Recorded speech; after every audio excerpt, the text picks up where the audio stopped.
কানাডার দুর্বলতা কোথায়? কানাডার মোট রপ্তানির প্রায় ৭০% যুক্তরাষ্ট্রে যায়। অর্থাৎ কানাডা যদি যুক্তরাষ্ট্রের বাজার হারায়, কানাডার ব্যবসা ও অর্থনীতি বড় ধাক্কা খেতে পারে। তাই সাধারণভাবে মনে হতে পারে যুক্তরাষ্ট্র শুল্ক বাড়ালে কানাডার কিছু করার নেই, কিন্তু বিষয়টি একতরফা নয়। যুক্তরাষ্ট্রের অনেক অঙ্গরাজ্যও কানাডার বাজারের উপর নির্ভরশীল, যেমন মিশিগান, মেইন, উইসকনসিন সহ অনেক রাজ্যের পণ্য কানাডায় ব্যাপকভাবে বিক্রি হয়। 50টি রাজ্যের মধ্যে 45টির জন্য কানাডা শীর্ষ 3টি রপ্তানি বাজারের একটি। অর্থাৎ কানাডা বলতে পারে, তোমরা আমাদের পণ্যের শুল্ক বসালে আমরাও তোমাদের এমন পণ্যের শুল্ক বসাবো যেগুলো তোমাদের ব্যবসা ও ভোটারদের ক্ষতি করবে। এটাই মূল কাউন্টার ট্যারিফ বা পাল্টা শুল্কের কৌশল। ডলার ফর ডলার মানেটা কি? ধরুন, যুক্তরাষ্ট্র কানাডার কোনো পণ্যের ওপর $100 শুল্ক বসালো। কানাডা তখন যুক্তরাষ্ট্রের কিছু নির্বাচিত পণ্যের ওপর এমন শুল্ক বসাতে পারে যাতে কানাডা থেকেও প্রায় $100 সমপরিমাণ বাণিজ্যিক ক্ষতি তৈরি হয়। এটি মোটামুটি ডলার ফর ডলার নীতি। তবে কানাডা সব মার্কিন পণ্যে সমানভাবে শুল্ক বসাতে চায় না, বরং এমন পণ্য বেছে বেছে নিতে পারে যেগুলোর ক্ষেত্রে যুক্তরাষ্ট্রের ব্যবসা বা নির্দিষ্ট অঙ্গরাজ্যের ওপর রাজনৈতিক চাপ তৈরি হবে। সবচেয়ে শক্তিশালী অস্ত্র জ্বালানি। এখানে কানাডার সবচেয়ে বড় লিভারেজ বা চাপ প্রয়োগের ক্ষমতা। যুক্তরাষ্ট্র কানাডা থেকে বিপুল পরিমাণ অপরিশোধিত তেল, প্রাকৃতিক গ্যাস, বিদ্যুৎ আমদানি করে। বিশেষ করে যুক্তরাষ্ট্রের কিছু উত্তরাঞ্চলীয় অঙ্গরাজ্য কানাডার বিদ্যুৎ ও জ্বালানির উপর বেশ নির্ভরশীল। তাই কানাডা যদি জ্বালানি সরবরাহ কমিয়ে দেয় বা দাম বাড়িয়ে দেয়, তাহলে শুধু আমেরিকান কোম্পানি নয়, সাধারণ আমেরিকান পরিবার ও ব্যবসার বিদ্যুৎ জ্বালানির খরচও বাড়তে পারে।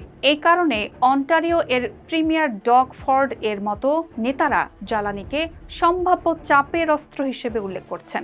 তবে এখানে একটা সমস্যা আছে, কানাডাও এতে ক্ষতিগ্রস্ত হবে, কারণ কানাডার তেল গ্যাস শিল্পের বড় বাজারই যুক্তরাষ্ট্র।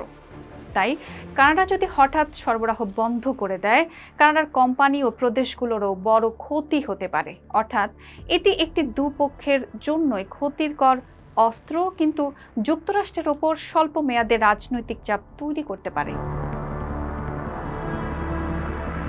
পটাশ হলো এমন একটি খনিজ যা মূলত সার উৎপাদনে ব্যবহৃত হয়। কানাডা বিশ্বের অন্যতম প্রধান পটাশ উৎপাদক ও সরবরাহকারী।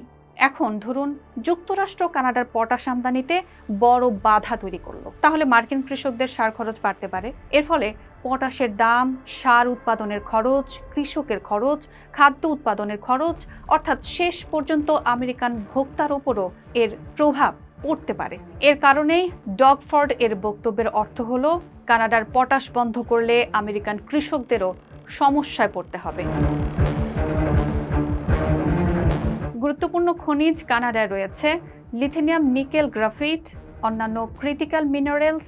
এসব খনিজ আধুনিক শিল্পে গুরুত্বপূর্ণ, বিশেষ করে ব্যাটারি, বৈদ্যুতিক গাড়ি, ইলেকট্রনিক্স ও বিভিন্ন প্রযুক্তি পণ্যের সরবরাহ শৃঙ্খলে।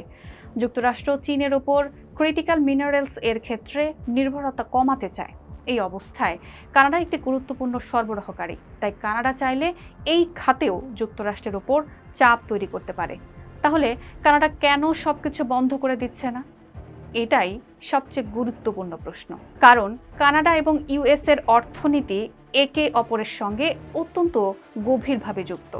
উদাহরণ, কানাডা যুক্তরাষ্ট্রে তেল পাঠায়, যুক্তরাষ্ট্র কানাডায় যন্ত্রপাতি, গাড়ির যন্ত্রাংশ, খাদ্যসহ নানা পণ্য পাঠায়। একইভাবে একটি গাড়ির যন্ত্রাংশ হয়তো কানাডায় তৈরি হলো, তারপর যুক্তরাষ্ট্রে গিয়ে গাড়িতে লাগানো হলো, আবার সেই গাড়ি কানাডায় গিয়ে বিক্রি হলো। তাই বাণিজ্য যুদ্ধ যত বাড়বে, দুই দেশেরই খরচ ততই বাড়বে। কানাডার জন্য ঝুঁকিটা আরো বেশি, কারণ তার অর্থনীতি তুলনামূলক ছোট এবং যুক্তরাষ্ট্র তার সবচেয়ে বড় বাজার। তাহলে কানাডার আসল কৌশল কি? কানাডার সবচেয়ে বাস্তবসম্মত কৌশল সম্ভবত আমরা তোমাদের যতটা ক্ষতি করতে পারি সেটা দেখিয়ে তোমাদের আলোচনার টেবিলে ফিরিয়ে আনবো, কিন্তু এমন কিছু করব না যাতে আমাদের নিজেদের অর্থনীতি ধ্বংস হয়ে যায়। অর্থাৎ লক্ষ্য যুক্তরাষ্ট্রকে হারানো নয়, বরং যুক্তরাষ্ট্রের ওপর এতটা রাজনৈতিক ও অর্থনৈতিক চাপ তৈরি করা যাতে তারা শুল্ক কমাতে বা আলোচনায় ছাড় দিতে আগ্রহী হয়। Post inflation, now they got 180% inflation. They aren't able to pay their News Station